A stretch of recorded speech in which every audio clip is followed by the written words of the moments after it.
Friends, very good morning. This is Kalp Shah from Kalp Shah CA classes and Agrawal consultants. आज हम देखेंगे CA financial reporting का financial instrument chapter का एक मुद्दा जिसका नाम है रिकॉग्निशन ऑफ फाइनेंशियल लायबिलिटी, जिसमें दो मेन अकाउंटिंग आती है, extinguishment accounting and modification accounting in respect of financial liability. और इससे पहले मैं अपनी क्लासेस का इंट्रोडक्शन देना चाहूँगा. मेरे क्लासेस का नाम है कल्प शाह सी क्लासेस और मेरा नाम है कल्प शाह. जो मेरा मोबाइल नंबर है 8000028250, जो व्हाट्सएप नंबर भी है जिस पे आप कॉल या व्हाट्सएप करके आप अपने क्वेरी पूछ सकते हो. और हम सीए फाइनल, सीएस फाइनल और सीएस के हर एक लेवल की कोचिंग बेस्ट टीचर से करवाते हैं, जो आप लाइव भी ले सकते हो और ऑनलाइन भी ले सकते हो. और इसके अलावा हमारा कंसल्टेंसी है जिसमें आप इस प्रकार की सेवाओं का प्रावधान किया गया है. जो आप इसमें से कोई भी सेवा लेना चाहे तो ले सकते हो, जैसे GST return, income tax return, company related filing, company return, MCA के रिटर्न्स भरने होते हैं, आरओसी फाइलिंग कहते हैं उसे, आरओसी कंप्लायंस. फिर आपको कोई एक्सपोर्ट इम्पोर्ट रिलेटेड गाइडेंस चाहिए, आईसी कोड लेना हो या फिर अपेडा लेना हो, एफएसएसआई लेना हो, ऐसे कोई भी लाइसेंस लेना हो या फिर पीएफ ईएसआई रिलेटेड आपको कंप्लायंस की ज़रूरत हो तो आप हमारा कांटेक्ट जरूर से कर सकते हो. और ये हमारी सेवाओं का संक्षिप्त में डिस्क्रिप्शन है, जो company incorporation, trademark registration including copyright, patent, intellectual property right, ministry of corporate affairs related services, legal agreement drafting, contract drafting, then company related services, GST return, GST filing, income tax return, then export and import related guidance and EXIM procedures, then foreign exchange guidance, hedging and planning and FEMA Act, valuation of various assets, merchant exporter buyer finding and seller finding. Apart from that, provident fund, ESIC, FSSI and APEDA. Now coming to the point, this is lecture of derecognition of financial liabilities. उसमें थोड़े पहले दो paragraph दिए गए, वो हम बाद में देखेंगे. हम डायरेक्टली जो हमारा मुद्दा है आज का वो एक्सटिंग्विशमेंट का है, उस पर आ जाते हैं. तो यहाँ से शुरू होता है अकाउंटिंग ट्रीटमेंट फॉर एक्सटिंग्विशमेंट. उसमें क्या बताना चाहता है, the difference between the carrying amount of a financial liability or a part of financial liability extinguished or transferred to another party and consideration paid including any non-cash assets transferred or liabilities shall be recognized in profit and loss.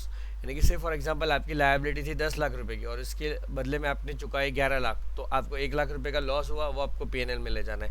ऐसे normally उल्टा होता है, आपकी 10 लाख की liability और आपने चुकाए 9 लाख, तो आपको 1 लाख रुपया प्रॉफिट एंड लॉस अकाउंट में क्रेडिट करना है, यानी कि आपका गेन हो गया. Further, in some cases, creditors releases a debtor from its present obligation to make payments, but the debtors assumes a guarantee obligation to pay if the party assuming primary responsibility defaults. In these circumstances, the debtor recognizes a new financial liability based on the fair value of its obligation for the guarantee and recognize a gain or loss based on the difference between any proceeds paid and the carrying amount of the original liability less the fair value of the new financial liability. यानी कि ये कोई debtor था, debtor ने अपना date creditor को दे रहा था, लेकिन उसने क्या बोला कि अब उसने किसी दूसरे बंदे को पे कर दिया और बोला कि अब ये बंदा क्रेडिटर को पे करेगा. तो उसके में भी जो उसका, और वो बोला कि अगर जो बंदे को मैंने लायबिलिटी ट्रांसफ़र की है वो बंदा अगर पे नहीं करता तो मैं पे करूँगा. तो जो वो मैं पे करूँगा वो गारंटी दे रहा है, वो गारंटी की वो अलग से एक फाइनेंशियल लायबिलिटी क्रिएट करेगा, और जो पुरानी लायबिलिटी थी क्रेडिटर के प्रति उसके डिफरेंस निकाल देगा कैरिंग अमाउंट, और जो थर्ड पार्टी को जो उसने पे किया है वो क्या लिखा है, गेन और loss between any proceeds paid to the third party and the carrying amount of the original financial liability less the fair value of the new financial liability.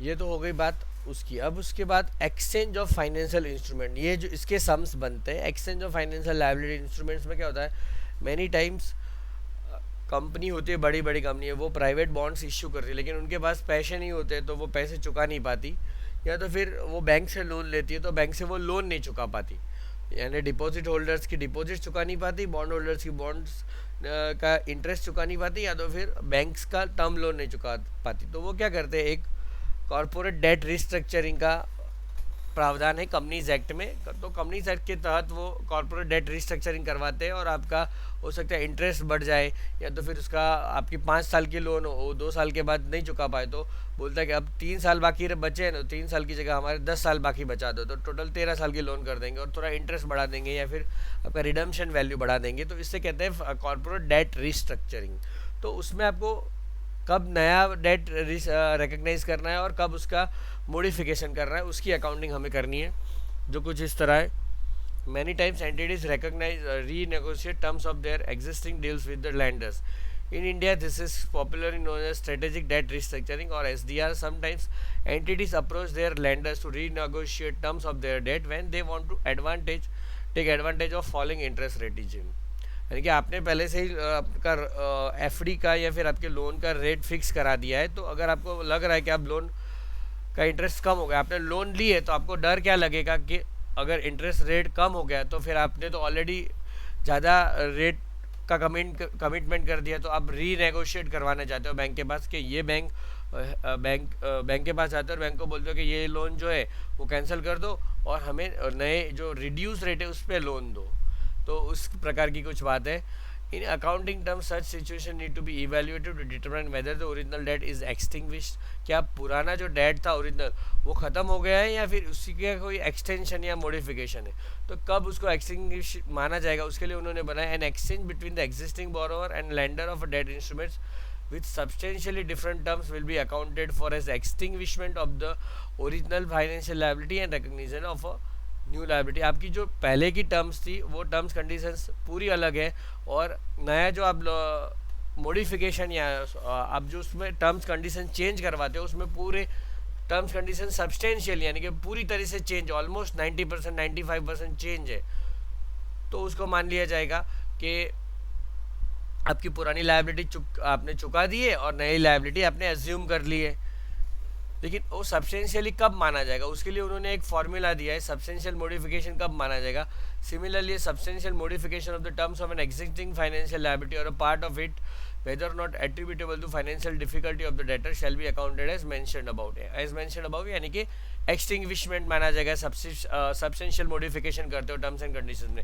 अब उन्होंने बताया कि सब्सटेंशियल मॉडिफिकेशन कब मानना है, एक्सटिंग्विशमेंट ट्रीटमेंट तभी देनी है जब सब्सटेंशियल मॉडिफिकेशन हो। और सब्सटेंशियल मॉडिफिकेशन कब बोला है कि the terms are substantially different if the present value of cash flow under the new terms and fees paid net of any fees received discounted using the original effective rate less discounted present value of the remaining cash flows of the original financial liability is greater than or equal to 10% of B। से for example मैं आपको समझाना चाहूँगा उसको एक example के through.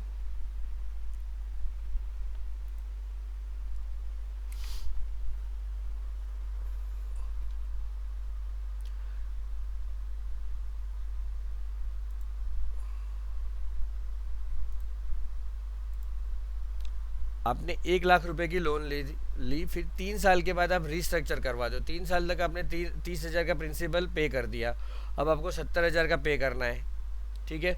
तो आप वो पे नहीं कर पा रहे हो, तो अगर आप जो पे कर देते तो उसका present value of cash flow कितना आता, present value of cash flows. तो से फॉर एग्जाम्पल समझ दो उसका सारा मिलाकर कैश फ्लो आता 72,000, तो उसको किससे कंपेयर करना है, ये आपका हो गया ओल्ड लोन, उसकी present value using old discounting rate. और अब आपको नई जो आप नया टर्म्स कंडीशन चेंज करवाते हो, से फॉर एग्जांपल इसमें आप 6% पे करते थे, अब आप 8% पे कर रहे हो और 5 इयर्स की लोन को आप टोटल 8 साल की लोन बना देते हो। से फॉर एग्जांपल 3 साल के बाद यानी कि नए 5 इयर्स 3 और 5 8 कर रहे हो आप, और उसकी प्रेजेंट वैल्यू आती है से फॉर एग्जांपल ये 72 है तो ये आती है 98,000। उसमें भी एक ट्रीटमेंट आपको और देनी है। यहाँ पे क्या लिखा हुआ है कि cash flows under the new terms any fees paid, present value of cash flow under the new terms any fees paid net of any fees received. और आप कोई फीस पे करते हो, ये present value of cash flow है जो आप नया इंटरेस्ट के तहत पे करोगे। Present value of all cash flow उसका आपका टोटल निकाला और आपने अपफ्रंट फीस पे की से फॉर एग्जांपल 2200 रुपया, तो इसकी तो प्रेजेंट वैल्यू एक ही रहेगी, ये आपकी कॉस्ट हुई और ये भी आपको चुकाना है, तो इसके आपने अलग अलग डिस्काउंटिंग फैक्टर रखे। प्रेजेंट वैल्यू फैक्टर, लेकिन इसका प्रेजेंट वैल्यू फैक्टर तो एक ही रहेगा क्योंकि आप उसको आज ही चुका रहे हो। तो आप 98,000 चुका रहे हो और 2200 रुपये चुका रहे हो, तो 98,000 प्लस 2200, तो आप समझ लो 1,02,000 रुपये चुका रहे हो। और आपको चुकाना कितना था? 72,000। तो ये 72,000 का 10% कितना होता है? 72,000 का 10% 7200 होता है। 10% ऑफ बी क्या होता है? ये ए हुआ, ये पूरा कैलकुलेशन, और ये पूरा कैलकुलेशन बी हुआ, ये 72,000। तो ये present value of existing liability है, उसका कैश फ्लो है पूरा 72,000 है, और ये 1,02,000 हो जाता है। तो इसका 200 से तो ये ऑब्वियसली इंक्रीज हो ही जा रहा है। 72,000 प्लस 7,200 करेंगे तो करेंगे 79,200 से ज़्यादा हो रहा है, तो इसको हम एक्सटिंग्विशमेंट मानेंगे, यानी कि ये लाइबिलिटी ख़त्म हो गई और ये नई लाइबिलिटी आ गई। इसको ख़त्म कर दो, उसको डी रिकग्नाइज कर दो और इसको रिकग्नाइज कर दो। इस प्रकार की ट्रीटमेंट आपको देनी होती है। ठीक है, अब मैं आपको इस तरह का एक एग्जाम्पल है वो सी इंस्टीट्यूट की मॉड्यूल में वो समझाना चाहूँगा।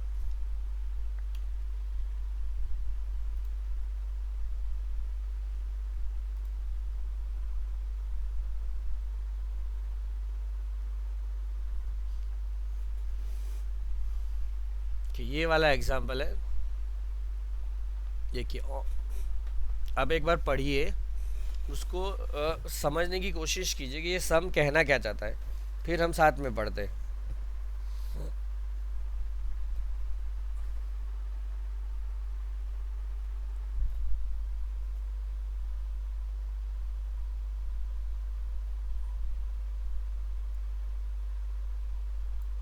On 1st January 2000, XYZ Limited issues 10-year bonds for 10 lakh rupees, 10 lakhs rupees के बॉन्ड इश्यू किए, bearing interest rate at 10%, payable annually on 31 December each year. इनके 2000 की साल में शुरुआत की और 10 साल के लिए इश्यू किया, तो 2009 में ख़त्म हो जाएगा पूरा, और 2000 की साल की शुरुआत में किए जनवरी में, तो पूरा 2000 और दूसरे 9 साल, तो 10 साल हो गए। तो 2009 के दिसंबर में ख़त्म होगा। The bonds are redeemable at 31 December 2009 for 10 lakhs, और 10 लैक्स में redemption issued at par, redeemed at par है। नो कॉस्ट और फीस आर इनकर्ड, अभी कोई फीस इनकर नहीं है, फ्लोटेशन कॉस्ट कुछ नहीं है। The effective interest rate is therefore 10%। आप 10% चुका रहे हो और आपका डिस्काउंटिंग रेट भी 10% ही हो गया, क्योंकि आपने कोई कॉस्ट वगैरह इनकर नहीं किए। और आपकी दूसरी जो कोई कंपनी होगी उसका भी डिस्काउंट रेट 10% होगा, जो तो आप 10% से डिस्काउंट कर रहे हो। नो कॉस्ट और fees are incurred, the effective interest rate is therefore 10% on 1 January 2005, यानी कि ऑलमोस्ट कितने साल के बाद? 5 साल के बाद। पूरा 2000 के साल और 2001, 2002, 2003 और 2004, 4 साल बीत गए और 2000 का साल बीता, 5 साल के बाद वो आ रहे हैं भाई साहब। और क्या बोल रहे हैं कि XYZ limited and the bondholders agreed to modification in accordance with which the term is extended to 31st March 2011, जो 2009 तक चलने वाला था 2011 तक चलेगा, यानी कि 2 साल एक्सटेंड हो गए। और बचे कितने थे? 5 साल बचे थे। अब कितने बचेंगे? 7 साल, नए 7 साल आ जाएंगे। Remaining years 7 years, at the end of the 2004 7 years बचेंगे, क्योंकि आप 2011 माइनस 2004 करेंगे तो 7 ईयर्स बचेंगे।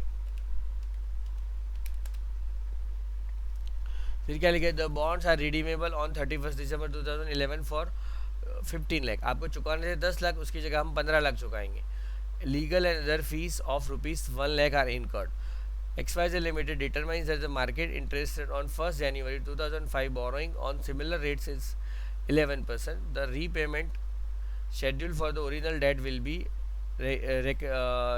renegotiation is as below। ठीक है, तो वो क्या बोल रहे हैं कि हम आपको 11% इंटरेस्ट चुकाएंगे, नहीं इंटरेस्ट 5% चुकाएंगे, लेकिन उसका डिस्काउंटिंग रेट 11% रहेगा फ्यूचर का, लेकिन अभी तो 10% ही है। Repayment schedule for the original debt till the recognition is as below. 2004 तक उन्होंने हर एक साल 1-1 लाख रुपए चुकाए हैं, जो उनका इंटरेस्ट था, यानी कि 2004 के अंत में उनका जो ओरिजिनल लायबिलिटी था वो 10 लाख का 10 लाख ही है। 10 लाख ओपनिंग बैलेंस था, हर साल का 1 लाख इंटरेस्ट अक्रू हुआ, और उन्हें 5 बार इंटरेस्ट अक्रू हुआ और 5 बार चुका दिया। तो 5 बार इंटरेस्ट अक्रू होने से 5 बार चुका दिया, तो क्लोजिंग बैलेंस भी 10 लाख ही बच गया, कोई और तो बैलेंस बचेगा नहीं। अब क्या, on 1 January 2005 the discounted present value of the remaining cash flow of the original financial liabilities 10 lakhs। अब बाकी उनको 5 लाख 5 साल तक 1-1 लाख रुपया चुकाना है और लास्ट में 10 लाख चुकाना है, तो भी उनका प्रेजेंट वैल्यू तो 10 लाख ही आएगा, क्योंकि उसमें डिस्काउंट रेट 10% है और इंटरेस्ट रेट भी 10% है। जो आपका कूपन रेट होता है वही इंटरेस्ट रेट होता है, तो आपकी जो लायबिलिटी होती है उसका जो फेस वैल्यू होता है वही उसका वैल्यू हो जाता है डिस्काउंटिंग रेट से डिस्काउंट करने से। On this date, XYZ Limited will compute the present value of the cash flow under the new terms, that is 15 lakhs and 50,000 per annum for 7 years, and any fees paid or net of any fees receive. तो उन्होंने 1 लाख रुपया fees पे की है using the original effective rate of interest 10।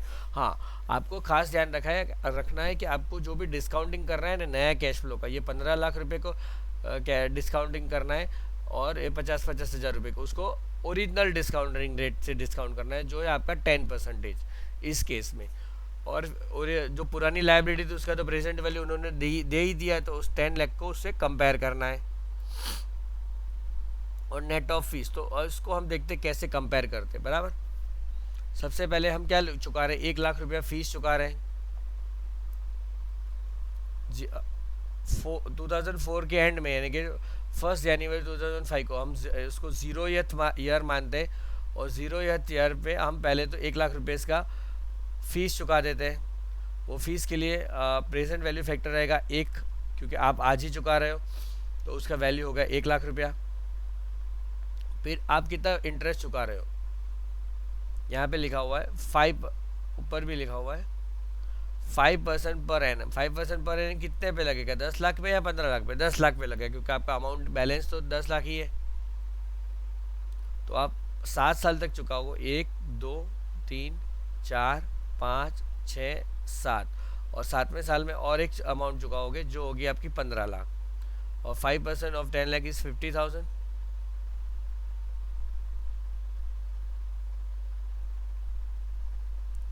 हर एक साल 50-50 हज़ार चुकाते हो।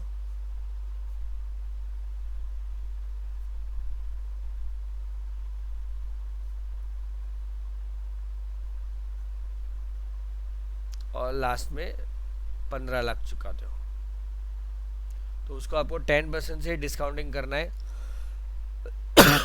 डिस्काउंटेड एट 10% पर एनम, जो ओरिजिनल इंटरेस्ट रेट था, ओरिजिनल डिस्काउंटिंग रेट था। तो 1 डिवाइडेड बाय 1.10 करके 7 ईयर का करेंगे।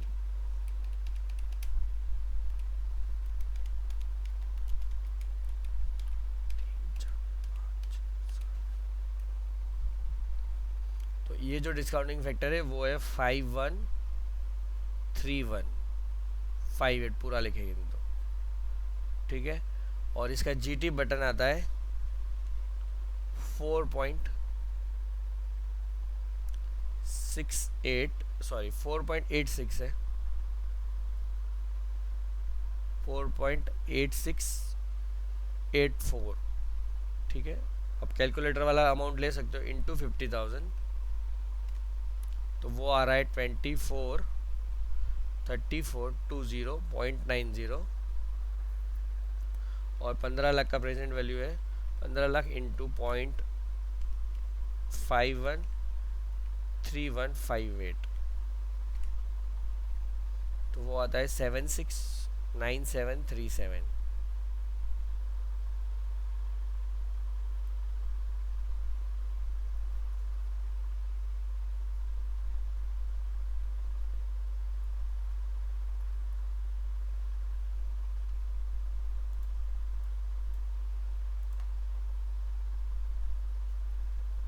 और इन सारों का टोटल आप करेंगे 769737 प्लस 243420.90 प्लस 1 लाख, तो आपका आ जाएगा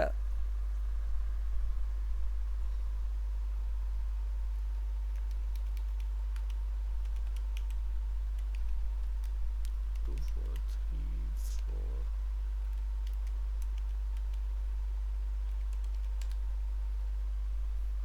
इतना अमाउंट आता है 1113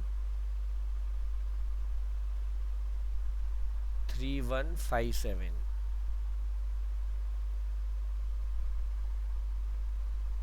$11,13,157। और इसको आपको किससे कंपेयर करना है, जो आप ओरिजिनल अमाउंट चुकाने वाले थे उससे। देखिए यहाँ पे आप दो दो अमाउंट लिख लीजिए। एक तो आपने नया जो मॉडिफिकेशन करा है उसके हिसाब से कि आपको क्या चुकाना है, तो वो आपको चुकाना है 11,3157.9। और ओरिजिनल की प्रेजेंट वैल्यू कितनी है, वो आपको दी गई है 10 लाख रुपया ही दी गई है। तो उन दोनों का इसका 10% से ज़्यादा होता है, इसका 10% कितना होता है आप देख लीजिए, 1 लाख रुपया होता है।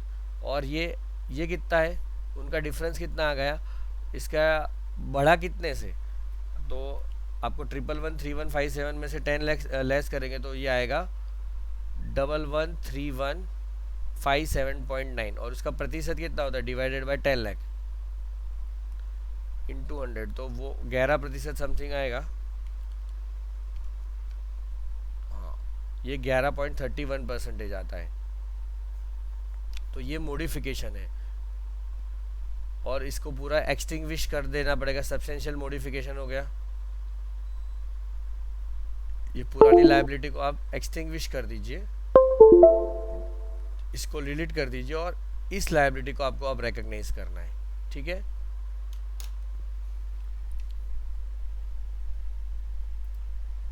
तो देखिए उन्होंने भी ऐसा ही लिखा हुआ है, आंसर आप पढ़ सकते हो कि 11,3158 उनका अमाउंट आया, अपना भी 11,3157.9, यानी कि सेम अमाउंट आया। और उसको किससे कंपेयर करना है, आपको 10 लाख से करना है। तो उसका डिफरेंस कितना हो जाता है, 11.32% या 11.31%। जो 10% से ज़्यादा है तो फिर आपको एक्सटिंग्विशमेंट अकाउंटिंग अप्लाई हो जाएगी। फिर the next step is to estimate the fair value of the modified liability. अब मॉडिफाइड जो लायबिलिटी उसका आपको फेयर वैल्यू निकालना है, नई liability. This is determined as the present value of future cash flows using interest rate of 11%। अब आप जो चुका रहे हो नई लायबिलिटी में, इसको आपको 11% से डिस्काउंट करना है। ये जो पूरा चुका रहे हो उसको 11% से डिस्काउंट करना है। ये तो आपने सिर्फ मॉडिफिकेशन एक्सटिंग्विशमेंट करना है या नहीं करना है उसको चेक करने के लिए 10% का रेट यूज़ किया, ओरिजिनल डिस्काउंटिंग रेट। अब आपको नया डिस्काउंटिंग रेट यूज़ करना है क्योंकि आपको नया लायबिलिटी चुका रहे हो आप। ठीक है,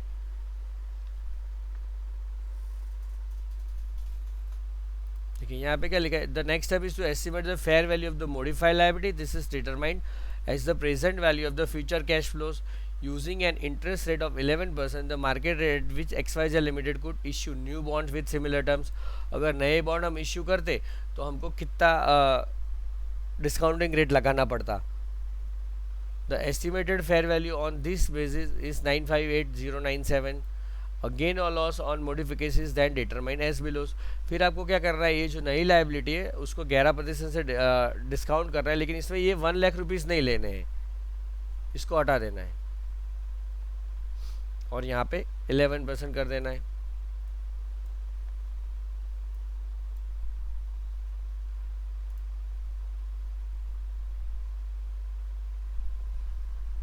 क्योंकि ये 1 लाख रुपीज़ जो प्रोसेसिंग फीस थी ये एक्सटिंग्विशमेंट का प्रोसीजर कराने की, वो ओल्ड लोन के तहत थी। अब नए में उसका कोई इफेक्ट नहीं देना है, सिर्फ आपको कैरिंग अमाउंट का डिफरेंस का प्रॉफिट एंड लॉस करना है। कैरिंग अमाउंट 10 लाख रुपये। अब इसकी अमाउंट कितनी आती है वो देखते हैं।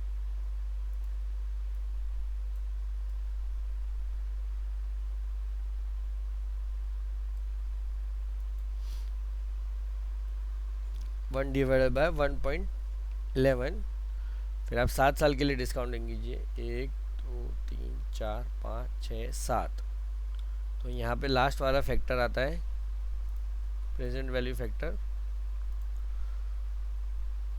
0.48165। ठीक है,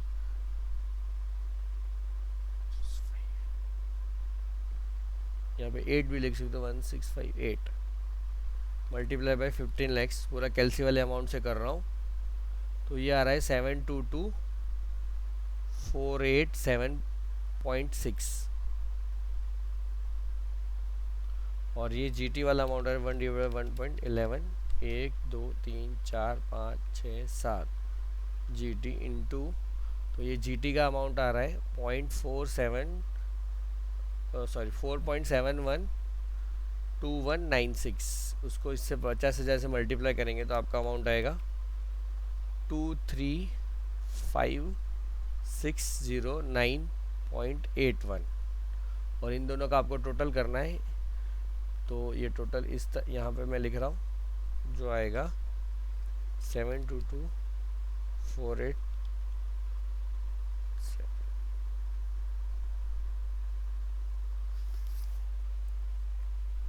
ये आपकी नई लायबिलिटी का अमाउंट आ गया, जो है 958097। और कैरिंग वैल्यू कितनी है, 9,58,000 आ गया, और कैरिंग वैल्यू थी 10 लाख। तो उसका डिफरेंस आपको प्रॉफिट एंड लॉस अकाउंट में ले जाना है।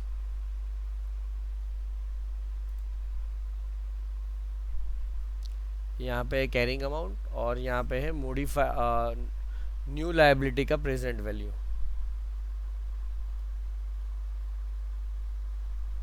लेकिन इसमें वो फीस नहीं गिननी है आपको, सिर्फ उसका कैश फ्लो गिनना है। तो जो है 958097.42, और वहाँ पे तो आपने हर एक साल 1-1 लाख रुपए चुका दिए, तो जो ओरिजिनल अमाउंट थी उतना ही आपका कैरिंग वैल्यू है 10 लाख रुपया।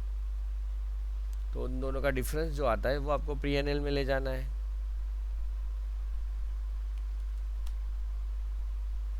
$41,902.57।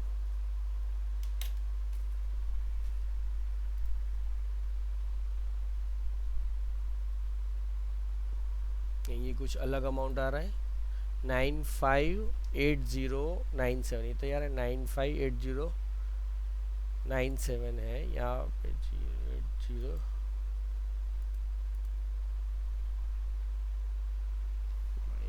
10 lakhs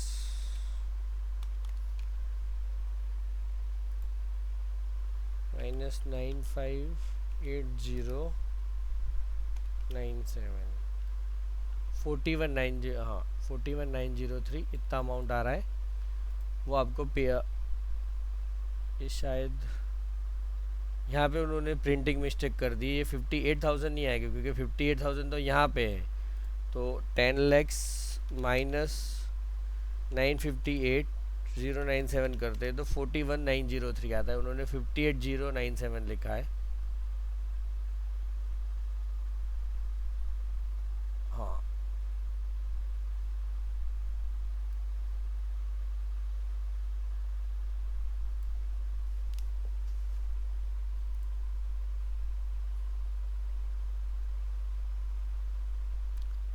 और फीस का लॉस उन्होंने अलग से गिना हुआ है। हाँ, ये अगर ये देखें तो ये आपका न्यू ओरिजिनल लायबिलिटी 10 लाख की, न्यू हो गई इतनी, तो इसमें गेन हो गया। लेकिन आपने फीस भी 1 लाख की पे की है, तो -1 लाख करेंगे तो आपको 58,000 का लॉस आ जाएगा। बराबर है -1 लाख, तो आपका आ जाएगा 58,097। यही आंसर है, 58,097 का आपका लॉस है, क्योंकि आपकी प्रेजेंट वैल्यू 9,58,097 आई, पहले 10 लाख की। तो वैसे देखा जाए तो आपको 41,000 समथिंग का गेन हो गया, और 1 लाख रुपीज़ की आपने फीस चुका दी, तो आपका 58,000 का लॉस हो गया।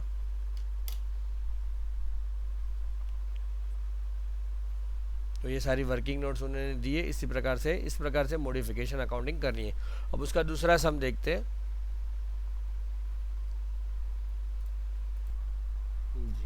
अब ये जो हमने अकाउंटिंग की ना, उसका उन्होंने ऊपर थियरी भी दिया हुआ है मॉडिफिकेशन अकाउंटिंग का। नया सम देखे उससे पहले, अगर 10% से कम का सम नेक्स्ट आ रहा है, लेकिन ये जो अकाउंटिंग है उसका एक ट्रीटमेंट दिया, if 10% test is pass, principle of extinguishment is applied, that is derecognition of the existing liability. यानी कि 10 lakhs की लायबिलिटी को डी रिकग्नाइज कर दो। Recognition of a new liability और modify liability at its fair value net of any fees cost incurred directly related to the new liability. अब इसमें directly related आपकी न्यू लायबिलिटी कितनी आ गई, यहाँ पे आप देख सकते हो, और हमने भी न्यू लायबिलिटी निकाली है जो 958097 आ रही है, ये न्यू लायबिलिटी है। ठीक है, इसमें लेकिन ये 1 लाख की फीस हमने क्यों नहीं यहाँ पे गिनी इस न्यू लायबिलिटी में, क्योंकि वहाँ पे क्या लिखा है, आप पढ़ सकते हो कि new liability any fees incur directly related to the new liability. ये जो फीस हमने पे की है 1 लाख रुपए इसकी, legal and other fees are incurred, वो मॉडिफिकेशन ये कॉन्ट्रैक्ट को रिस्ट्रक्चर करने के लिए की है। Directly related to new liability तो है ही नहीं, वरना उसको उसमें ऐड कर देते। तो आपको ये फीस यहाँ पे क्यों नहीं ली, इसका ये मतलब निकलता है कि ये जो 1 लाख रुपए है वो not directly related to the new liability है। फिर रिकॉग्निशन ऑफ अ गेन और loss equal to the difference between the carrying value of the old liability and the fair value of the new one, उसका difference हमने निकाल दिया, वो तो gain आ रहा है। यहाँ पे हमने देखा 41,902 का गेन आ रहा है, लेकिन उसमें फिर हमने आगे उसका तीसरा सेंटेंस लगा, रिकॉग्नाइज एनी इंक्रीमेंटल कॉस्ट और fees incurred for modification and not for the new liability and for any consideration paid और रिसीव्ड ऑन पीएनएल। तो यहाँ पे आपने क्या किया, ये जो कॉस्ट की वो रिस्ट्रक्चर करने के लिए की। रिकॉग्नाइज एनी इंक्रीमेंटल कॉस्ट और fees incurred for modification and not for the new liability and any consideration paid और रिसीव्ड इन पीएनएल। तो आपको 1 लाख रुपए जो यहाँ पे है वो 1 लाख रुपए की ट्रीटमेंट आपने इस तरह से की कि आपको ये 58,000 का लॉस हो गया। पीएनएल में इतना 58,000 रुपीज़ जाएगा, 1 लाख रुपये ये लॉस जाएगा और 41,000 का गेन जाएगा। तो नेट आप इन दोनों को नेट ऑफ कर सकते हो, ये गेन है ये लॉस है, तो दोनों का नेट लॉस हो जाता है 58,000। उसको नई लायबिलिटी में इसलिए नहीं लिया क्योंकि वो directly related with modified liability नहीं था, ठीक है। और calculating a new effective interest rate for the modified liability which is then used in future periods, वो अभी हमने नया आईआरआर मॉडिफाइड रिटर्न यानी कि न्यू इफेक्टिव इंटरेस्ट यानी कि आपको नया आईआरआर ढूंढना पड़ेगा। ये जो न्यू लायबिलिटी आपने ली उसका नया आईआरआर उन्होंने 11% दे ही दिया है।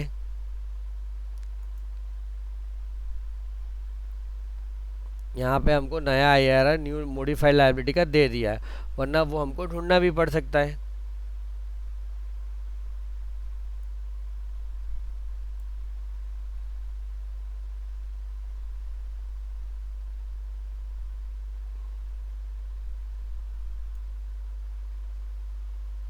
नया आईआरआर उन्होंने दे दिया हुआ है आफ्टर मॉडिफिकेशन, तो उससे पूरा आपका अमोर्टाइजेशन टेबल आफ्टर मॉडिफिकेशन बनेगा।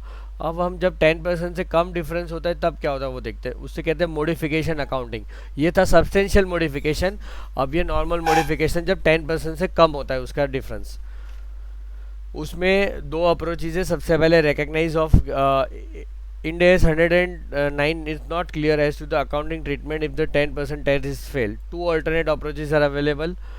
Under the first approach, recognition of gain or loss on the date of modification. Under this approach, the difference between the discounted present value of the remaining cash flows of the original financial liability, यानी कि 10 lakhs rupees, and discounted present value of remaining cash flow of the new financial liability, both compounding using the original effective interest, is recognized in P&L. In addition, any fees or costs incurred will also be recognized in P&L, ठीक है। तो ये almost जो अपने ने 10% से ज़्यादा वाला अप्रोच है वही किया, लेकिन उसका एक दूसरा अप्रोच है, उसमें आपको कुछ ऐसा करना होता है, वो आप देखते हैं। अप्रोच 2, अमोर्टाइजेशन ऑफ गेन और loss on the date of modification. ये जो यहाँ पे जो गेन और लॉस हो रहा है अप्रोच 1 में आप डायरेक्टली पीएनएल में ले जाते हो, यहाँ पे आप अमोर्टाइज कर रहे हो, यानी आप लोन की वैल्यू से उतनी घटा रहे हो। तो क्या लिखा है, द फीस और cost incurred are netted against the existing liability. आपकी जो एग्जिस्टिंग लायबिलिटी थी 10 लाख रुपए की, उसमें से ये लोन का अमाउंट निकाल देना है अगर 10% से कम है तो। The effective interest rate is recalculated. This is the rate which discount the future cash flows as per the modified contractual terms to the adjusted carrying amount mentioned above. आपको नया IRR निकालना है नए टर्म्स के हिसाब से। The adjusted effective interest rate is used to determine the amortized cost and interest expense in future. देखो ये इसी प्रकार का सम है जिसमें 10 लाख रुपए 10 साल के लिए लिए थे, 5 साल के बाद वो रिडीम नहीं कर पा रहा है। लेकिन अगले सम में क्या था कि वो 5 साल के बाद हर साल 10% की जगह 5% इंटरेस्ट पे करेगा। लेकिन इसमें क्या बोल रहा है कि कुछ इंटरेस्ट पे नहीं करेगा, लास्ट में 16 लाख रुपए चुका देगा। उसमें इंटरेस्ट भी पे कर रहा था और लास्ट में 15 लाख भी चुका रहा था। यहाँ पे क्या हो रहा है कि लास्ट में 16 लाख चुका देगा और कोई नया इंटरेस्ट पे नहीं करेगा। ये खास आपको ध्यान में रखना है, कोई इंटरेस्ट पे नहीं करेगा। तो हो सकता है कि इसकी जो प्रेजेंट वैल्यू आए ये 16 लाख रुपये की, वो बहुत ही कम आए 10 लाख से, तो उसका डिफरेंस 4 लाख 10% से कम हो जाए। तो फिर आपको सब्सटेंशियल मॉडिफिकेशन नहीं मान के ये वाला अमोटाइजेशन वाला करना है। जो भी उसका इनकर कॉस्ट इनकर किया होगा लाख रुपये 50,000 रुपये का, वो आपको उसकी कैरिंग अमाउंट में एडजस्ट करना है 10 लैक्स में। तो देखिए वो इस तरह से किया है। सबसे पहले आप सम्स को पढ़िए। On 1 January 2000 XYZ limited issue 10-year bonds for 10 lakhs bearing interest at 10% payable annually 31 December. 1 जनवरी 2000 की साल को किया तो 2009 की दिसंबर में ख़त्म हो जाएगा। मिलेनियम के बाद के 9 ईयर्स और मिलेनिया तो वो 2000, तो 10 ईयर्स हो गए। The bonds are redeemable on 31st December 2009 for 10 lakhs, no cost or fees incurred.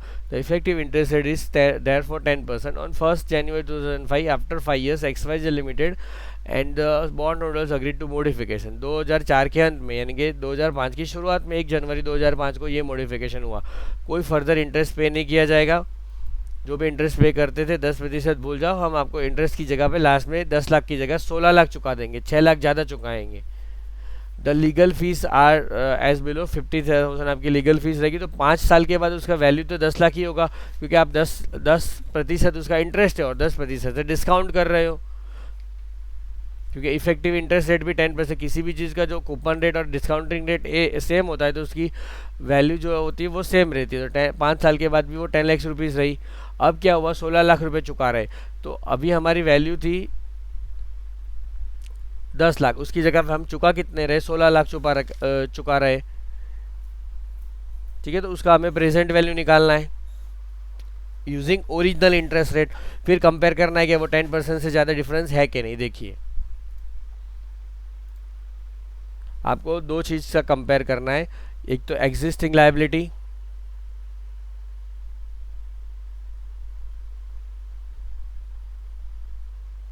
दस लाख रुपया, और उसको अगर 10% से इंटरेस्ट चुकाओगे 5 साल तक तो भी इसका प्रेजेंट वैल्यू 10 लाख ही आएगा। क्योंकि आप 1 लाख चुका रहे हो और लास्ट में 10 लाख कोई डिस्काउंटिंग रेट और इंटरेस्ट रेट सेम है, तो ये 10 लाख ही आता है। आप करके भी देख सकते हो। इसमें पिछले में हमने नहीं किया तो इसमें करके देखते हैं। देखो यहाँ पे आपका 1 लाख रुपए का एनुअल कैश फ्लो है और टर्मिनल कैश फ्लो है 10 लाख रुपीज़ का। तो डिस्काउंटिंग रेट यूज़ करते हैं 1 डिवाइड बाई 1.10, 1 2 3 4 5, तो यहाँ पे आएगा 0.62092। तो ये आएगा 62,09213। तो यही अमाउंट आ जाएगा 6,20,921.3। और यहाँ पे एक GT बटन दबाएंगे तो ये आएगा 3.790। तो उससे मल्टीप्लाई करेंगे 1 लाख को तो आएगा 379078.67 प्लस ये करेंगे तो 10 लाख ही आएगा, प्लस 620,921.3। तो ये 10 लाख रुपए आ गया। ऑलमोस्ट राउंड ऑफ करके 30 पैसे का फ़र्क आता है, तो ये 10 लाख हो गए। और हम फ्यूचर्स में क्या चुका रहे हैं, 16 लाख रुपए चुका रहे हैं। उसके अलावा कोई भी इंटरेस्ट वगैरह नहीं चुका रहे। तो उसका मैं यहाँ पे लिख रहा हूँ कि 0 ईयर पे हम सबसे पहले प्रेजेंट वैल्यू फैक्टर लिखते हैं। प्रेजेंट वैल्यू फैक्टर 1 आएगा और उस पर हम जो अमाउंट चुका रहे हैं वो है 50,000 रुपये, उसकी फ़ीस है। और लास्ट में हमको चुकाना है 16 लाख रुपीज़। वो कब चुकाना है, 5th ईयर के एंड में ही है ना, आप देख लीजिए। हाँ 5th ईयर के एंड में बोला है 16 lakh rupees will be paid on maturity. यहाँ पे आप पढ़ सकते हो ऑन 31 दिसंबर 2009। जो 31 दिसंबर 2000 का तो मैच्योरिटी ही था।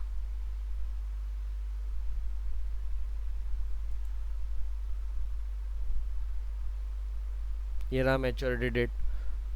यहाँ पे कोई एक्सटेंशन नहीं दिया जा रहा है। तो हमें 16 लाख रुपए चुकाने हैं 5 साल के बाद।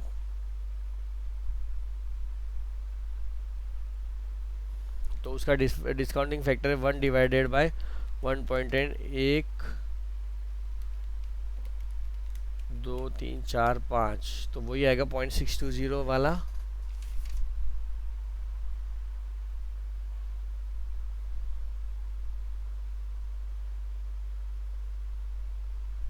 .62013 मल्टीप्लाई बाय 16 लैक्स। तो आपका यहाँ पे 50,000 और यहाँ पे 16 lakhs into 0.6209213 is equal to 993474 plus 50,000 तो आ गया 10,43,474 10,43,474 और एग्जिस्टिंग अमाउंट कितना है 10 लाख तो इसका डिफरेंस कितना हुआ 43,000 तो 43,474 divided by 10 lakh multiply by 100 तो वो कितना परसेंट आएगा 4.34%। तो वो 4.3% है वो 10% से कम है तो हम सब्सटेंशियल मॉडिफिकेशन या एक्सटिंग्विशमेंट नहीं मानेंगे। ये जो भी फीस है 50,000 को हम लोन के प्रति ही एडजस्ट कर लेंगे और उसका नया IRR ढूंढेंगे। फिर देखिए ये 43.4% है वो लेस देन 10% है that's why not substantial modification.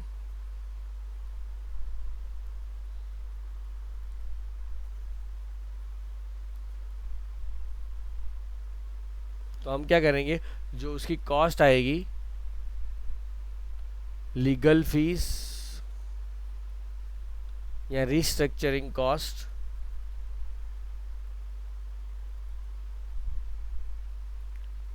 will be amortized।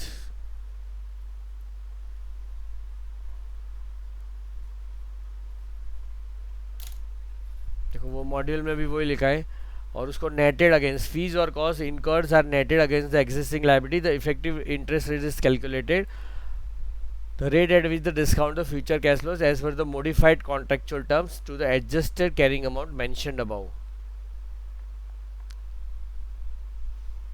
तो आपकी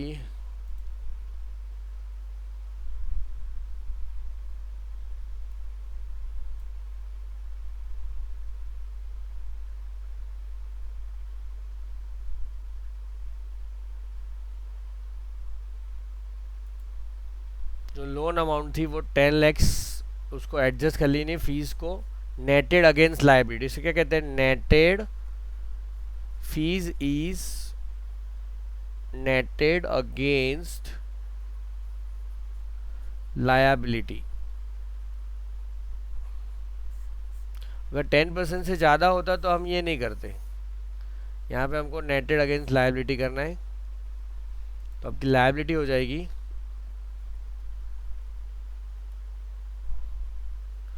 10 lakhs minus 50,000 fees netting of legal fees।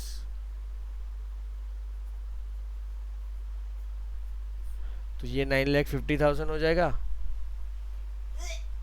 और फिर आपको IRR ढूंढना है। इसका जो भी IRR ढूंढना है उससे डिस्काउंटिंग करना रहता है हर साल।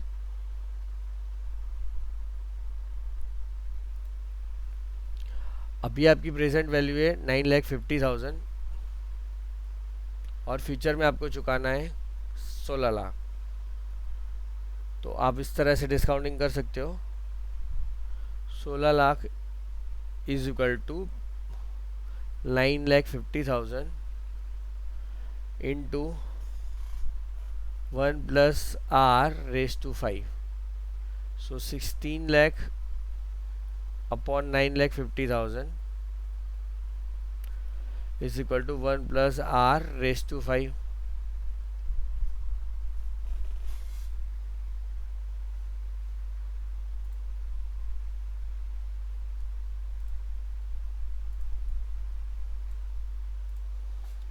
So 16 lakh divided by 9,50,000 is equal to 1.684210 is equal to 1 plus R raised to 5। तो अगर हम ये इसको इस तरफ ले लें तो कुछ इस तरह आ जाएगा 1.684210 raise to 1 by 5 is equal to 1 plus R। फिर इसको आप सिंप्लीफाई कर सकते हो, जो हमने अलग से एक वीडियो बनाया है कि डर्टी पावर को कैसे सॉल्व करें। तो हम सबसे पहले 1.684210 को 12 टाइम रूट्स करेंगे।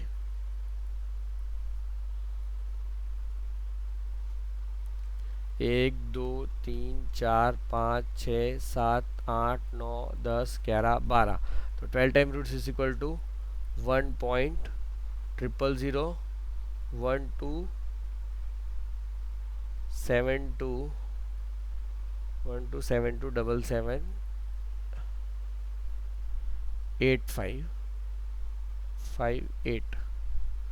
ये अमाउंट आया। फिर -1 कर दो, -1 इज इक्वल टू 0.001272778558। ठीक है, फिर multiplied by power, multiply and divide by power.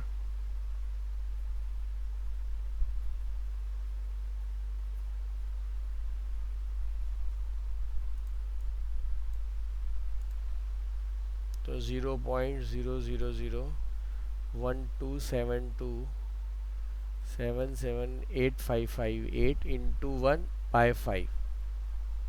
तो डायरेक्ट बाय 5 करेंगे।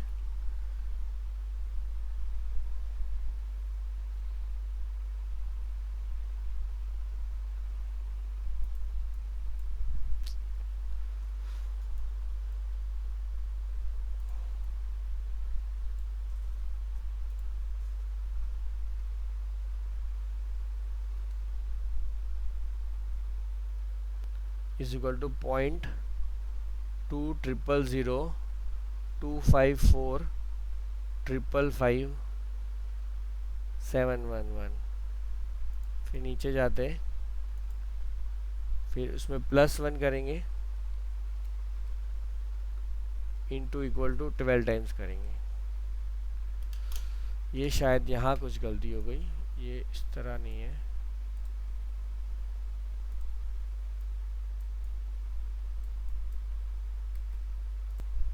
जी, ये अमाउंट आता है 0.00 4 टाइम्स 0 25 45559।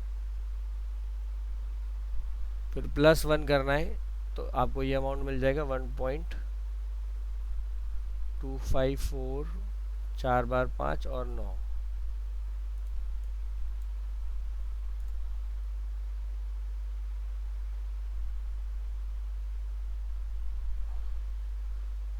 फिर अब जो अमाउंट आया उसमें +1 करने के बाद इंटू इक्वल टू 12 टाइम्स करना है।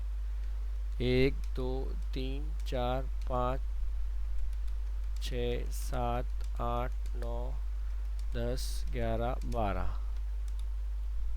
तो आपका रेट आएगा 1.109894 is equal to 1 plus are.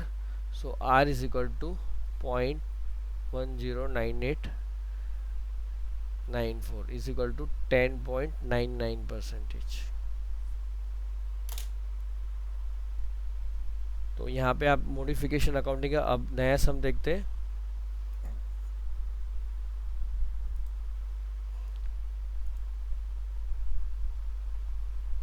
जो कुछ इस तरह से, अब एक बार सम पढ़ लीजिए।